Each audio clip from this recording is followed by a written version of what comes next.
A rapist? That's the shocking question many people have asked about Joseph "Rev. Simmons over the years. But the truth behind this hip-hop legend's darkest chapter is far more complex than most people realize. What started as a false accusation in 1989 has haunted him for decades, made worse by his connection to his controversial brother, Russell Simmons. The drama surrounding Joseph Simmons isn't just about one incident. It's about how a man spent 35 years fighting to separate himself from controversies that weren't even his fault. The story begins with a nightmare that nearly destroyed everything. In 1989, a female fan accused Joseph Simmons of rape after a show in Ohio. The allegation hit like a bomb, sending shockwaves through the hip-hop world. This wasn't just any musician facing charges. This was Run from Run DMC, one of the most important figures in rap history. The accusation came at the worst possible time, when hip-hop was still fighting for mainstream acceptance and respect. The accusation devastated Simmons personally and professionally. He fell into a deep depression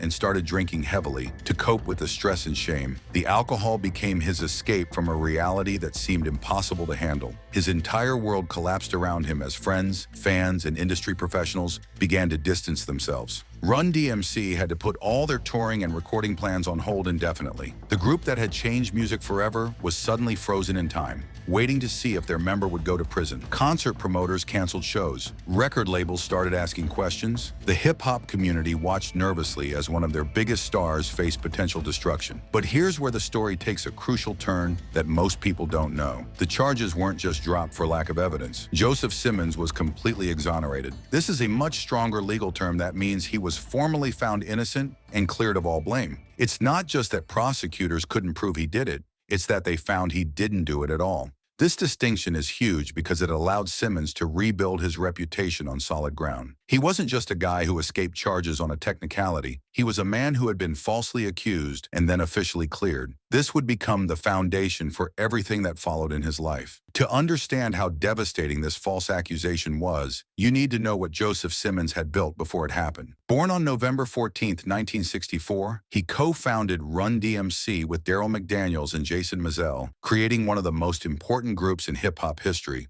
They weren't just another rap group trying to make it big. They were pioneers who changed everything about how rap music was perceived and consumed by mainstream America. Run DMC was the first rap act ever featured on MTV, breaking through a barrier that many thought would never fall. Think about how huge that was in the early days of hip-hop, when the genre was still considered a passing fad by many music industry executives. They broke down barriers that seemed impossible to break, proving that rap music deserved the same respect as rock and pop. Their self-titled debut album was the first rap album ever to achieve gold certification, setting a precedent that would inspire countless other artists to pursue commercial success. But their biggest cultural impact might have been on fashion and street credibility. While other performers wore flashy, disco-influenced clothes with sequins and bright colors, Run DMC performed in street clothes that reflected their real lives. They wore sneakers, jeans, and leather jackets, looking like the kids from Queens that they actually were. This wasn't just a style choice made for marketing purposes. It was a statement that hip-hop belonged to regular people on the street, not just fancy entertainers trying to impress rich audiences.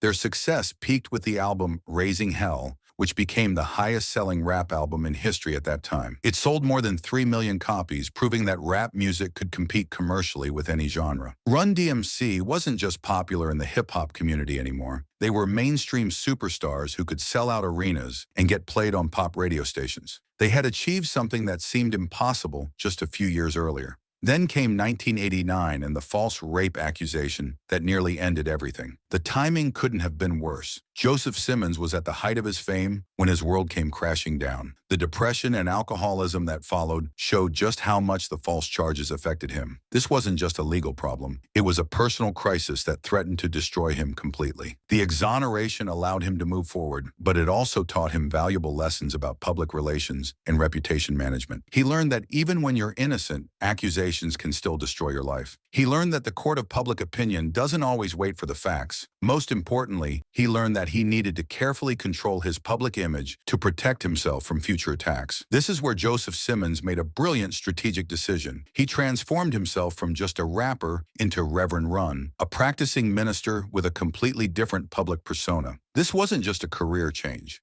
It was a defensive move that gave him a shield against future controversies. The Reverend Run persona worked perfectly until his older brother Russell Simmons created a new set of problems. Since 2017, Russell has faced numerous accusations of sexual assault and rape from multiple women. The allegations were so serious that he had to resign from all his business and charitable roles, including his position at Def Jam. HBO even removed his name and likeness from his comedy specials. This created a nightmare situation for Joseph that continues today. He found himself constantly asked about his brother's controversies in interviews, at public appearances, and even during casual encounters with fans. People wanted to know what he thought about the accusations against Russell. They wanted him to defend his brother or condemn him publicly. Some expected family loyalty, while others demanded moral clarity. But Joseph developed a clever strategy to handle these impossible questions without destroying his own reputation or betraying his family. When reporters ask about Russell's problems, Joseph consistently redirects the conversation away from controversy. He doesn't defend his brother, but he doesn't condemn him either. Instead, he talks about being the positive guy who doesn't focus on negativity at all. He admits he talks to his brother regularly but says they don't talk about that stuff.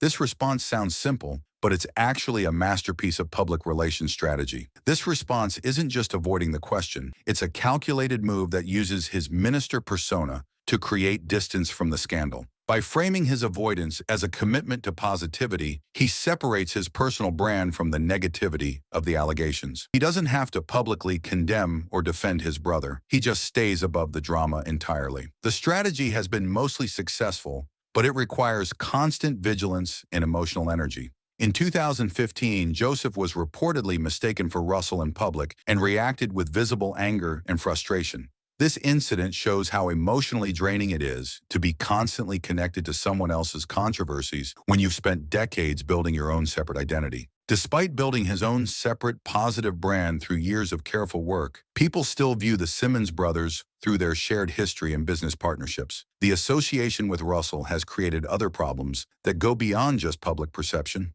In a business dispute that highlights the complex financial relationships between the brothers, both were accused by their partner, Rashid Young, of secretly funneling millions in revenue from their pastry brand footwear into a company that Young wasn't part of. This accusation suggested that the brothers were deliberately hiding profits from their business partner, which could have serious legal and financial consequences. Russell publicly dismissed the claims as coming from a disgruntled employee, which is a common tactic to discredit accusers. But the documentation doesn't show whether a formal lawsuit was actually filed or how the dispute was resolved. This suggests it might have been settled privately, which shows another pattern in how the brothers handle business controversies. The lack of a clear resolution demonstrates something important about the Simmons brothers' approach to legal problems. While Russell's sexual misconduct allegations play out publicly, their business disputes tend to disappear from public view. This suggests they prefer to handle financial problems quietly through settlements rather than lengthy court battles. For Joseph, these business issues create additional reputational challenges. Even when he's not directly involved in the controversy, his name gets dragged into it because of his partnership with Russell. He has to constantly manage not just his own actions, but the perception of his brother's actions too.